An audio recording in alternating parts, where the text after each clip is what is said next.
So I know both the title and the thumbnail say strongest admiral, but that's kind of actually the opposite of what we're going to be talking about. What I would actually like to talk about is how the idea that Kizaru being the strongest admiral is the most absurd idea I've ever heard. I would also say that between Akainu, Aokiji, and Kizaru, Kizaru is by far the worst. Well, maybe not by far, but it's definitely distinctive. So before I get into this roast, let me say that Kizaru is by no means at all weak. He is a Marine that has deservingly earned the title of Admiral. He's just not nearly as good as Akainu or Aokiji. Also, by the way, do let me say that I will not be including Fujitora or the Green Admiral because we don't know anything about the Green Admiral at this point, and Fujitora we don't really know enough about. And I just think that in this comparison it makes way more sense to use the other two for now. I definitely will, though, be talking more about why Kizaru sucks when the other two are shown, because I believe they are going to be obviously more powerful as well. I would bet any money that he could hold his own against any emperor. It's just that the other two would be a little bit better. So first of all, we need to get the idea out of the way that Kizaru actually moves and attacks at the speed of light. He obviously is moving at super high speeds, possibly he's the fastest in the One Piece world, but it's just not light speed. If a baseball impacted the Earth at light speed, it would be far more powerful than a nuclear explosion. This guy kicks baddies at what he is claiming to be the speed of light in the head, and they just are fine. They come back later in the story and there's not even a mark on their head or anything. If he could actually move at the speed of light, who could stop him? Why is anyone able to dodge his attacks, block them? Why could Kizaru not just take down all of the Straw Hats? How was Rayleigh able to stop him if he can move at light speed? The only way this guy is actually moving at light speed is if every other person in the series is moving at light speed as well. I'm sorry if you disagree, but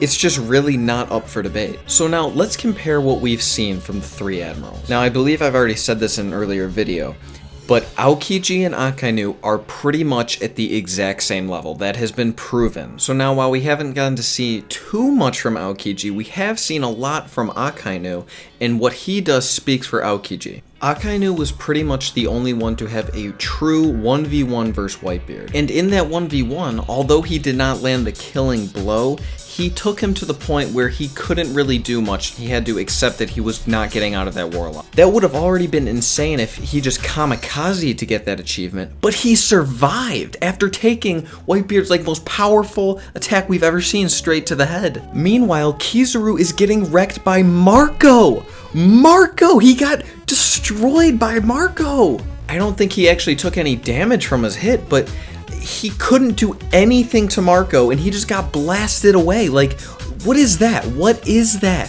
Whitebeard is the strongest man in the world. Akainu almost kills him. Kizaru gets beat by Marco.